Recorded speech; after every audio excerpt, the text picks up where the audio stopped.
I-break natin yung mga ng mga people na kapag straight ka, hindi ka pwede maging feminine or hindi ka pwedeng mag-drag or magsuot ng pambabae.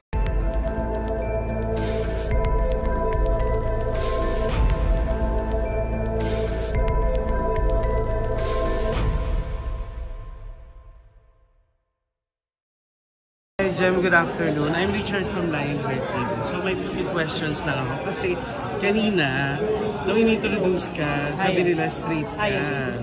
So, tell me more about you and yung identity mo.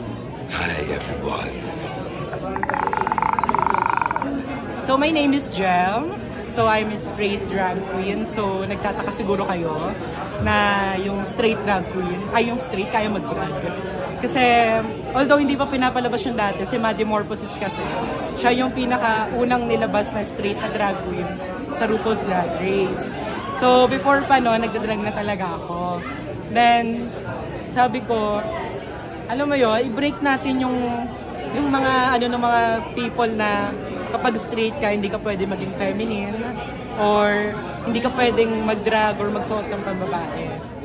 Sa akin kasi, I'm not representing the straight people. I'm representing the allies of the LGBT. So, yun yung gusto kong ipakita sa mga tao na everyone can do drag. Because drag is an art. Pero, tell me more muna kung paano ka, saan mo nalaman yung drag, paano ka nag-start, and syempre, yung initial reaction, syempre for a straight guy na doing drag, syempre, iba yun. Yes.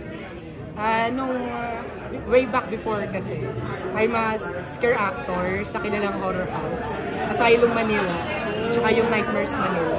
So scare actor ako doon. Tapos meron kami itong makeup artist na drag queen siya. Tapos, one time, nag-overnight kasi kami doon sa horror house. Sabi niya sa akin, make-upan nga kita. Parang, hindi ko naman alam kung anong klaseng makeup. So, minake-upan kami mga lalaki ng drag. Yung pala yung drag na makeup. Sa atang sarili ko, ang ganda ko naman doon. Actually, hindi ginto yun. Pero glam-glam kasi yun na drag. Tapos, nung nagka-pandemic, nanood ako yung RuPaul's Drag Race. Tapos nakita ko si Yvie Advi. Sabi ko, yung drag pala, hindi lang siya more on about beauty and paganda, diva. Drag can be weird. Drag can be scary and everything as long as it is an art. So, tinitake ko yung drag as an art. So, nagsimula akong mag-drag nung inampon ako ni Mami Precious. So, I'm part before ng House of Nicole. Then, nalipat na ako sa House of Gagita, which is kay Lady Gagita. So, siya yung nagtutulong sa akin. Tapos ayun, sobrang thankful ko kay Mami Precious kasi kung hindi dahil sa kanya, hindi ako matututong mag-drag. Actually, yung una tinuro niya sa akin yung pag-glam bago ko mahanap yung sarili kong drag. So ito yung sarili kong drag. Horror talaga. Pero, not all the time horror ako. Kasi, inaakba ko rin sa araw, sa tema, kung kailangan kong mag-glam, kung kailangan kong mag-horror. So, ayun, naging versatile na rin tayo when it comes to drag. So, doon ako nag-upisa mo.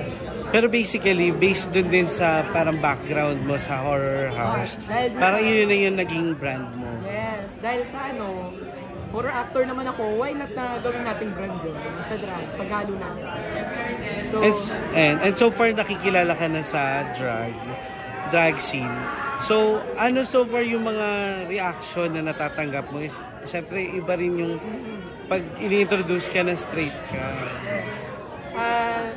Meron na akong mga interview before na lumabas sa mga media na straight nga.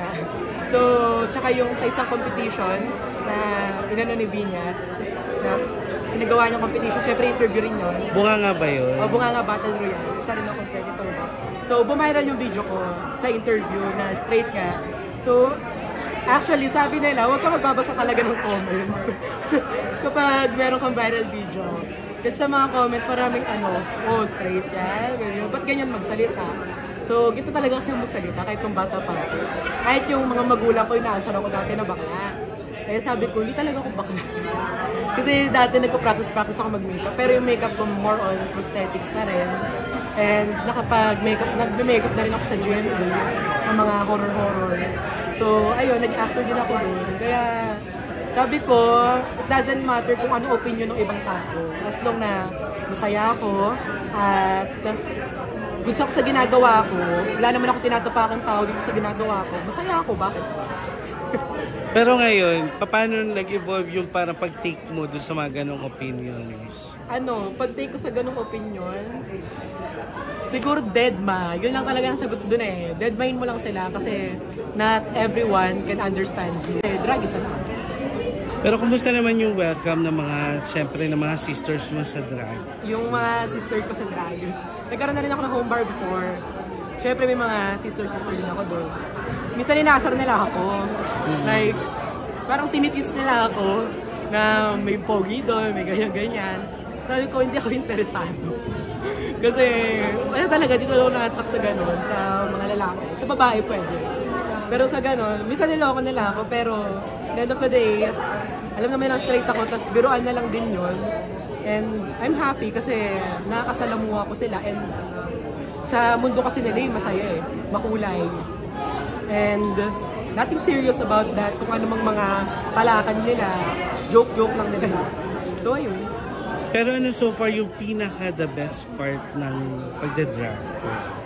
So yung para sa akin yung best part ng pagdadrag ay yung showcase ko yung sarili. Yung napapakita ko kung ano pa yung makakaya kong gawin. And kung ano pa yung kaya ko i-share sa mga tao and maging inspiration sa kanila. And your artistry, actually kanina. So, ginawa ko lang to costume na to. Sa itong mga ganito. Actually scary Anak ko to eh. Ayun. Pero syempre for those people na hindi naman sanay manood ng drag, kanina parang syempre may mga natatakot sa kanila.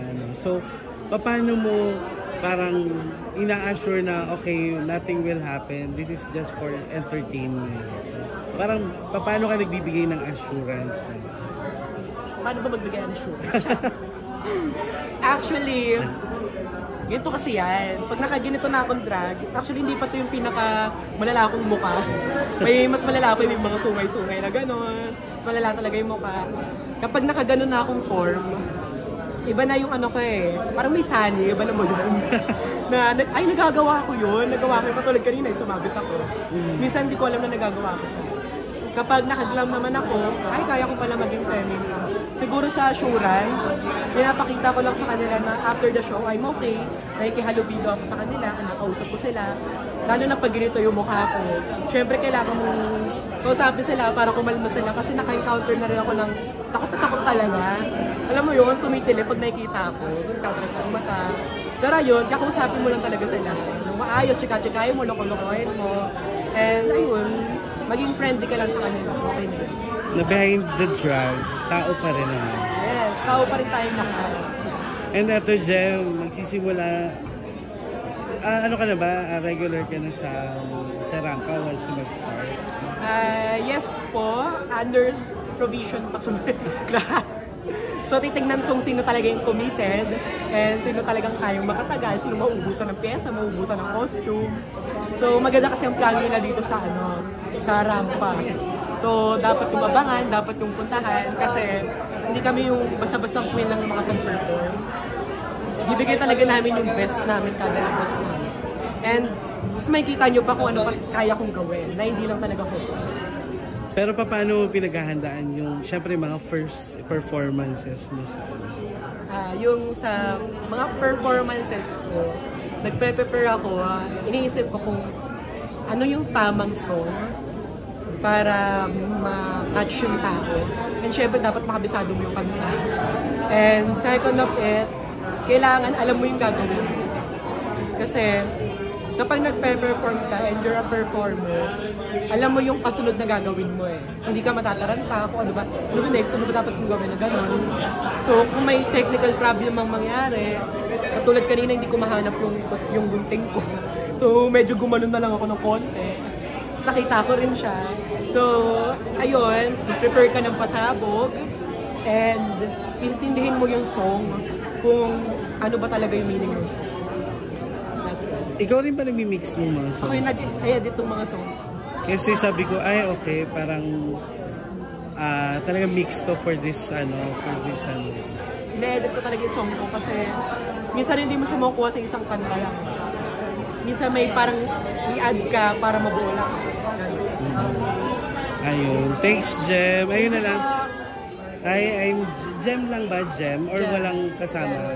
Walang apelido? Dati may Nicole. Okay. Hi everyone! My name is Jeff and you are watching Lionheart TV.